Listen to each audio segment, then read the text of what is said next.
Alors, salut à tous. Je vais faire un petit enregistrement podcast là. Donc, pendant la promenade du chien. Là, on est le soir pour moi, c'est tranquille. Normalement, vous devrez bien m'entendre, même si je marche avec le micro là. Alors, je vais vous expliquer deux, trois choses.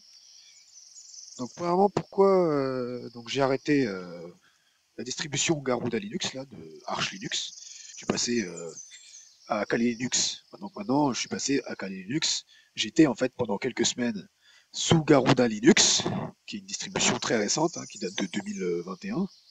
Et donc je suis passé à Kali Linux avec mon ordi bureau. Alors pourquoi? Eh ben, tout simplement parce qu'en fait, je croyais que Garuda Linux était stable, mais en fin de compte, apparemment pas du tout. J'ai eu deux fois. Enfin, j'ai eu une première fois où ça a bugué, mais ça c'est parce que j'avais déjà expliqué dans la vidéo que j'avais faite d'installation Garuda Linux. Ça c'est parce que j'avais une vieille version de Garuda qui en plus était une version Wirefire. Les versions les plus stables ce sont les versions Dragonize. Et en fait après je sais pas, donc j'ai utilisé pendant ouais, je pense 2 semaines quelque chose comme ça où ça a bien tourné et tout. Hein. Et en fait j'ai vu, je sais pas si c'est à cause de ça, mais j'ai installé une forme avec des e-books que je vends également donc dans ma boutique sur mon site web. Et donc j'ai installé en fait un logiciel en fait qu'il conseille en fait d'installer donc dans un des e-books. Enfin, bref, je vais pas détailler, mais voilà. Mais en fait, je sais pas si c'est suite à ça. Mais bon, je sais que enfin c'est le jour même en fait où après quand j'ai voulu redémarrer l'ordinateur, bah en fait il restait bloqué en fait au grub, à l'allumage quoi. Il voulait pas aller plus loin en fait que le chargement en fait, que la page ça chargeait à l'infini quoi. Ça me mettait grub chargement grub, je sais pas comment c'est écrit, mais ça allait pas plus loin que ça quoi.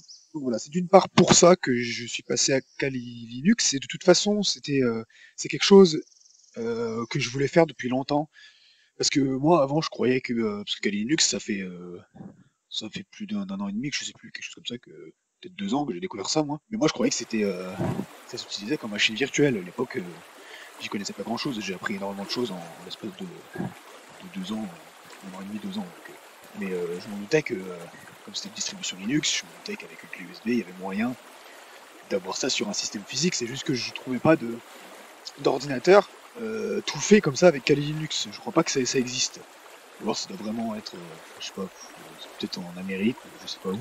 Ça doit vraiment être peut-être dans les entreprises de cybersécurité, je sais pas, mais j'ai pas trouvé sur internet où on peut acheter des ordinateurs comme ça sous Kali Linux tout fait comme ça.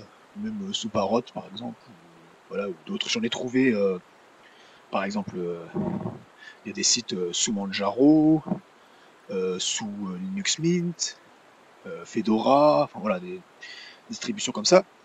Mais Kali Linux, j'ai pas trouvé. Donc bref, moi donc je suis allé j'avais une clé USB j'ai une clé USB de 16 Go. Bon bah, qu'est-ce que j'ai fait? Voilà, je l'ai flashé, j'ai formaté, je l'ai flashé avec Etcher et même pas besoin d'Etcher en plus de ça, parce que dans ma vidéo sur Gordelnex, c'est pareil, je disais que il fallait Etcher ou Rufus, mais en fait c'est pas forcément besoin, parce que si vous avez mais en fait sur Ubuntu, moi ma femme et moi on a des ordi portables qui sont sous Ubuntu, et en fait dans Ubuntu, en fait, le système par défaut, il vous permet, en fait, dans les paramètres, de formater complètement une clé USB. Du coup, c'est ce que j'ai fait. Et voilà, aujourd'hui, ouais, ça doit faire presque 2 semaines que je suis sur Kali Linux. Au moins 10 jours, quelque chose comme ça. Enfin, à l'heure où je fais cet enregistrement, ça va faire bientôt 2 semaines. Et le seul souci que j'ai pour l'instant avec Kali Linux, ça, je crois que c'est lié au pilote de ma carte graphique. Je crois que j'ai du mal à avoir les dernières versions. Je sais pas si c'est Debian ou quoi, voilà, problème. Mais quand, voilà, par exemple sur KDE Live, si je le pousse un peu trop, ça fait crash, ça me fait revenir à l'écran d'accueil où je peux faire mon mot de passe là. Et des fois, en fait, les navigateurs, alors je sais pas si c'est surtout Brave, mais Mozilla ça me le fait aussi. Des fois ça crash, et des fois ça fait carrément, ça éteint l'ordi quoi. Ça fige en fait, ça fige l'écran. Et ça, je crois que c'est plutôt lié à la carte graphique. Et ça me le fait que depuis que j'ai installé Brave. Mais bon, j'ai installé Brave au bout du 2 ou 3e jour, moi, donc Mais voilà, ça, de temps en temps, ça fige, mais il n'y a pas de, y a rien de méchant, je redémarre, ça fonctionne toujours bien en fait. Donc je sais pas trop. Donc si vous connaissez le problème, moi je pense à mon avis que c'est lié à la carte graphique. Ça m'étonnerait qu'un navigateur fasse ça. Voilà, de toute manière, ce que je vais faire, c'est que je vais désinstaller Brave et je vais le réinstaller correctement, parce que à mon avis, je l'ai pas bien installé aussi. J'avais regardé un tuto vite fait, mais qui, je pense, n'est plus valable. C'est pareil, j'arrive pas, j'ai du mal à installer DaVinci Resolve. J'avais essayé également sur Garuda Linux.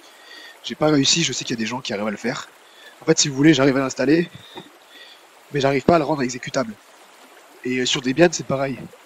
Alors j'ai regardé des tutos très poussés, où j'avais apparemment trouvé un système d'installation différé sur un autre site, mais bon, j'y arrive pas. Enfin bref, voilà, ça c'est pas trop le sujet, mais si vous avez la solution. Petite bestiole, je sais pas ce que c'est là. Oh, c'était un écureuil sûrement. Chier, bon après. Ah oui, il est dans l'arbre. On voit ses yeux jaunes. Ah non, c'est un chat. Ah non, c'est un chat, punaise. Bref, excusez-moi. Moi, j'habite dans un endroit, c'est la jungle. Hein. Je crois que c'est des sangliers, des fois, des blaireaux. Bref, c'est vraiment. Enfin, c'est les Pyrénées-Orientales, quoi. C'est la France qu'on ne vous montre pas. Non, je plaisante. Qu'on ne vous montre jamais. Il y a des couleuvres, il y a des vipères. Enfin, bon, j'en ai jamais vu, mais il y en a sûrement. Il y a des couleuvres, oui, j'en vois presque très souvent, au moins une fois par semaine. Bref. Il y a des sangliers, il y a des biches, il y a des vaches, il y a de tout. Tout plein de sortes d'animaux. Il y a même des ours et des loups. Et moi, ils sont des parcs naturels, des lynx et tout. En bref, c'est petit aparté. Hein, si vous voulez visiter d'ailleurs une des plus belles régions de France, hein, c'est. Enfin, beau département de France plutôt, c'est les Pyrénées-Orientales. Hein, et particulièrement la vallée du Val-Espire. Par contre, hein, je vous conseille vraiment ici de venir armé de la parole de Dieu, parce qu'il y a beaucoup de chamanisme, de spiritisme qui se fait ici, là. Faut vraiment, bref, intercède beaucoup pour ce lieu. Ben voilà, donc voilà, je voulais parler également de quelque chose que j'ai remarqué, j'en avais déjà parlé dans un autre enregistrement que j'ai toujours pas mis en ligne. C'est donc parce qu'en fait sur mon site, moi je propose des services, ce que j'appelle les services web, qui sont en fait des services à la fois de dépannage informatique, mais en fait de hardware et de software. C'est pour ça que j'appelle ça les services web, parce que c'est plutôt à distance, d'accord. Je fais ça, je propose mes services en visioconférence. Voilà, c'est tout le but hein, de mon site, hein, c'est c'est de pouvoir aider les gens, mais à distance, hein, être autonome bien sûr, pour travailler de n'importe où dans le monde. Hein. Donc, voilà, bref, je peux vous dépanner sur des services, enfin style voilà, j'ai déjà parlé, hein, bref, je vais pas expliquer, mais en gros ce que je voulais dire c'est qu'il y a des gens, j'ai remarqué, par exemple en fait c'est tout bête, mais j'ai aidé mon hier parce qu'il avait un souci sur son ordi, qu'il a toujours d'ailleurs, et en fait je me rends compte à quel point il y a des gens ils y connaissent vraiment vraiment rien. Enfin encore lui il s'y connaît quand même pour quelqu'un de son âge, il s'y connaît quand même bien moi je trouve. Mais il y a des gens ils y connaissent rien et je vois aussi à quel point c'est un frein quand tu connais pas l'anglais, d'accord. Quand tu connais pas l'anglais, c'est un gros frein. Donc moi je t'invite à apprendre l'anglais déjà si tu veux apprendre l'informatique vraiment bien. Mais apprends l'anglais, t'as des sites gratuits pour apprendre l'anglais. Hein. Euh, Tu peux utiliser la méthode Assimil qui est très bien par exemple, qui est payante mais qui est très efficace, pas très cher. Bref, ce que je voulais dire en fait c'est que moi justement en fait c'est ça le truc, c'est que mon site web justement il est là pour vous aider vous en fait, pour vous aider vous qui connaissez vraiment rien en fait, c'est vraiment pour les débutants. Je précise vraiment parce que voilà, c'est vraiment pour les débutants et comment dire, et c'est vraiment des prix très bas. Parce que par exemple, voilà, c'est ça que je voulais dire. C'est que par exemple, mon père, il voudrait, enfin il n'y a pas que lui, hein. J'ai déjà vu d'autres gens comme ça en fait. Moi-même j'étais dans cette situation-là. En fait, il y a des gens, parfois on veut avoir un bon ordi, tu vois, un bon ordi qui tourne bien et tout, pour faire tourner des jeux vidéo, pour faire tourner ne serait-ce que des bons films en HD. Et en fait, on croit qu'il suffit en fait juste de changer un composant et puis ça va le faire. Là, je parle vraiment pour ceux qui connaissent rien. Ça fonctionne pas comme ça tout un ordinateur. En fait, un ordi, malheureusement, c'est comme ça doit pas être comme ça, hein, parce que bref, si on avait accès à l'énergie libre qui existe, qu'on nous cache, en fait, tous les composants en fait vont les uns avec les autres. Et le composant en fait que les gens souvent ils négligent, en fait c'est l'alimentation, tout simplement. C'est ce qui alimente l'ordinateur. C'est le cœur en fait de l'ordinateur qui lui balance l'électricité. Tu vois. En fait c'est ça le composant le plus important parce que si par exemple moi c'est comme moi en fait, mon PC c'est vraiment un PC reconditionné que j'ai réarrangé moi-même, tu vois, au fil des années, j'ai ajouté des composants. Mais j'ai été forcé au début en fait parce que je voulais une bonne carte graphique. Là, j'ai acheté au début une 750 Ti. D'ailleurs, je suis actuellement dessus. Je tourne actuellement avec ma 750 Ti. Puisque ma 1050 Ti, elle est morte, je crois. En tout cas, bref, hein, bah, ça c'est pareil, je ferai une vidéo là-dessus. Enfin bref, du coup, voilà, ça fonctionne pas comme ça. Ce qu'il faut bien que vous vous mettez dans la tête, en fait, que si vous voulez un ordi gamer, si vous voulez jouer à des jeux vidéo, mes amis, surtout les jeux vidéo dernière génération, bah, style les jeux de survie, là, voilà, Ark Survival Evolved, et encore, Ark, il est vieux, mais il était déjà il était très gourmand déjà en ressources il est sorti en 2015, je crois, par là, je sais plus, moi je l'ai eu au tout début quand il est sorti. Bref, j'ai arrêté ce jeu-là, mais... Voilà, ou le dernier, là, euh, justement pour faire référence à mon père, c'est Medieval Dynasty. J'ai regardé un petit peu des vidéos. Ben voilà, je pense qu'il vous faut au minimum une 750 Ti. Mais pour avoir une 750 Ti, mes amis, si vous y connaissez rien, bah il vous faut au minimum une alimentation de 500 watts. Et la plupart des ordinateurs à l'ancienne, enfin d'IA qui datent de, je dirais, d'environ 10 ans, même ouais, 7-8 ans, ils sont pas équipés par défaut d'une alimentation de 500 watts. Ils vont avoir une alimentation de 400 watts. Mais si vous mettez une carte graphique, une 750 Ti ou une 950 Ti, quelque chose comme ça, des petites cartes graphiques comme ça, là, enfin qui sont suffisamment puissantes, hein, avec une alimentation de 400 watts, bah, vous pouvez potentiellement griller votre ordi ou tout simplement en fait cramer votre carte graphique, voilà quoi. Voilà, il faut bien que vous vous mettiez ça dans la tête, hein. C'est vraiment important. Euh, Moi, je sais pas, je vous donne une idée. Comment dire?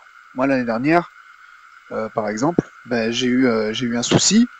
En fait, ma carte mère est morte et comment dire? Et en fait, je voulais. Oui, le problème c'est que j'ai été contraint. En fait, je voulais. Du coup, il a fallu que je cherche une nouvelle carte mère. Sauf qu'en fait, les cartes mères d'avant, par exemple en DDR2, ça se fait plus parce qu'en fait, moi, si vous voulez, j'avais des barrettes de RAM. En fait, tous mes composants étaient bons. Tous mes composants, même mon processeur, hein, j'ai Intel i7, il est encore bon, tu vois, il est encore propre. Mais ma carte mère, qui elle, en fait, était compatible uniquement Intel, bah elle est morte. Donc le problème c'est que moi, j'avais pas beaucoup de sous. Vous voyez, j'avais un budget limité de 300, dans les 400 euros, je crois, quelque chose comme ça. Donc ce que j'ai fait, c'est que je suis allé sur matériel.net, qui est un très bon site d'ailleurs, que je vous mettrai dans la description. Certains utilisent CLD, je crois que ça s'appelle. Enfin, les deux sont bien. Moi, je préfère quand même matériel.net, je suis plus à l'aise avec. Donc voilà, le problème c'est que j'avais donc il fallait une carte mère, mais pas trop chère. Donc, la seule que j'ai trouvée, c'était une AMD. Donc il a fallu que, et en plus donc c'est une nouvelle génération. Donc la RAM, c'est de la DDR4, c'est plus de la DDR2. Imagine, hein, j'étais deux générations en arrière, quoi. Aussi, je sais plus, si c'était de la, non, c'était de la DDR3, je crois que j'avais. Oui, c'était de la DDR3. Mais voilà. Et donc il fallait que je passe en DDR4. En sachant que moi j'avais déjà, mon ordinateur il avait déjà, j'avais déjà 16 Go RAM. J'avais 16 Go RAM, mais en DDR3. Et donc du coup, bah, j'ai dû quoi? J'ai dû me racheter, parce que je voulais rester en 16 Go RAM. Donc j'ai dû me racheter de la 16 Go RAM, mais en DDR4, qui coûte plus cher, mais bon, enfin, c'est normal, c'est beaucoup plus performant aussi. Hein. C'est pas, ça c'est pareil aussi, hein, pour si vous savez pas, mais la RAM en DDR2, DDR3, DDR4, c'est pas la même puissance, mes amis. Hein. De la 4 Go RAM de DDR2, c'est ridicule, hein, c'est 1000, je crois que c'est 1200 MHz par barrette de RAM, un truc comme ça. Et moi, là, je tourne à 3200 MHz. Ma barrette de RAM, c'est 3200 MHz, pour vous donner une idée, la puissance du truc. Et c'est 2 fois 8 Go, d'accord? Voilà, donc c'est 2 fois 3200 MHz.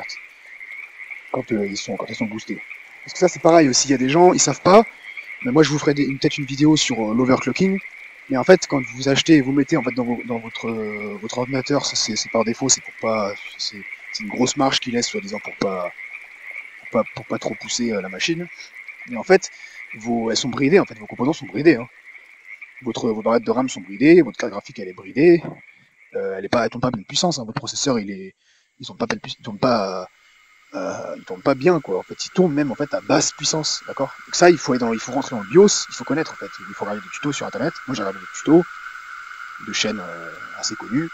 Mais voilà, en fait, ce que je veux dire, c'est que tous les composants, voilà, moi, il a fallu que je rachète un processeur bien sûr AMD, parce que c'était une carte mère AMD, ça marche pas avec Intel. Voilà, je voulais un truc pas trop cher, mais en même temps qui soit près aussi puissant qu'un Intel i7, quoi. D'ailleurs, il est plus puissant même, puisqu'il a 6 cœurs, alors que mon Intel i7, Intel i7, il avait que 4 cœurs. C'était une vieille génération. Bref, et il a fallu que j'achète en plus l'alimentation aussi, qui va bien. Parce que c'est une carte mère où je peux mettre 2 cartes graphiques. Donc au début, moi, ce que j'ai fait, je me suis dit, oh, bah, c'est bien, je pourrais remettre mes 2 cartes graphiques, ma 750 Ti et ma 1050 Ti. Donc en fait, c'est ce que j'ai fait pendant un temps. Et après, je sais pas trop ce qui s'est passé, j'ai pas compris. Mon ordinateur, un jour, il a planté, j'ai jamais compris ce que c'était, si vous avez d'ailleurs une solution. Enfin bref, moi je crois que c'est parce que ma 1050 Ti est morte, hein, parce que j'ai essayé plein de choses et l'écran en fait sur ma 1050 Ti, il voulait pas, enfin bref, ça prenait pas en compte, ça voulait pas démarrer. J'ai testé tout plein de trucs, à mettre les pilotes à jour et tout, bref, c'est pareil, ça je voulais faire une vidéo dessus, mais bon, finalement j'ai plus Windows 10, donc enfin bref, parce que c'était avec Windows 10, moi je suis passé à Linux, tout ça. Windows c'est fini, je crois que je toucherai plus jamais, que en machine virtuelle, pour aider les gens. Parce que c'est pareil aussi, voilà, en fait la plupart des gens voilà, qui vont venir en fait sur mon site web, j'ai bien conscience que par exemple, moi j'explique que je dépanne sur Windows et sur Linux, mais je sais bien que la plupart des gens, ça va être Windows. Les gens, ils connaissent pas GNU Linux, l'OS GNU Linux, enfin, le noyau. Mais moi, je vous exhorte, justement dans cette vidéo, je vous exhorte, je vous conseille de vous mettre, surtout si vous connaissez l'anglais, si vous avez un niveau moyen en anglais, essayez peut-être de vous mettre à Linux. Vous allez voir, c'est absolument magnifique, c'est la liberté informatique. Parce que moi, je vous rappelle, sur cette chaîne-là, je l'ai créé cette chaîne pour une autonomie, pour aider les gens à atteindre une autonomie au niveau matériel et premièrement donc avec les ordinateurs, l'informatique. Donc voilà, Kali Linux en fait, que ce soit Kali Linux ou des distributions Linux, il en existe des milliers. C'est tout gratuit. Toutes les distributions Linux, elles sont, si je me trompe pas, elles sont toutes gratuites. Elles sont toutes libres de droit. D'accord, ça veut dire que vous avez accès au code source, contrairement à Windows et à Mac. Vous avez maintenant, voilà, Linux, ça c'est plus comme en 2005 où il faut tout faire en ligne de commande, c'est fini ça. Enfin, bien sûr, il y a toujours des choses à faire en ligne de commande, même si de toute façon, ça va beaucoup plus vite hein, de travailler avec le terminal. Voilà, vous créez un dossier en 2 secondes. Tout ce que tu fais avec ta souris et tes fenêtres. Moi, avec mon clavier et mon terminal, toi tu vas mettre 1 minute, moi je mets 3 secondes. Donc voilà, c'est pour donner une idée. Donc c'est une des premières raisons de passer à Linux. Et la deuxième raison, c'est que tout est gratuit. Sur Linux, tout est gratuit. Si tu cherches pas à comprendre, hein, tout est gratuit. Il y a même des jeux vidéo gratuits. Bon, de toute façon, maintenant les jeux vidéo, si tu cherches un peu, bref, tu peux les hacker. Enfin, bref, sans te faire choper. Enfin bon, c'est pas le but de ma chaîne. Hein. Enfin voilà, c'est vraiment super comme distribution. Je ferai peut-être une vidéo, hein, peut-être aussi pourquoi passer à Linux. Et voilà. Enfin voilà, merci et salut à tous.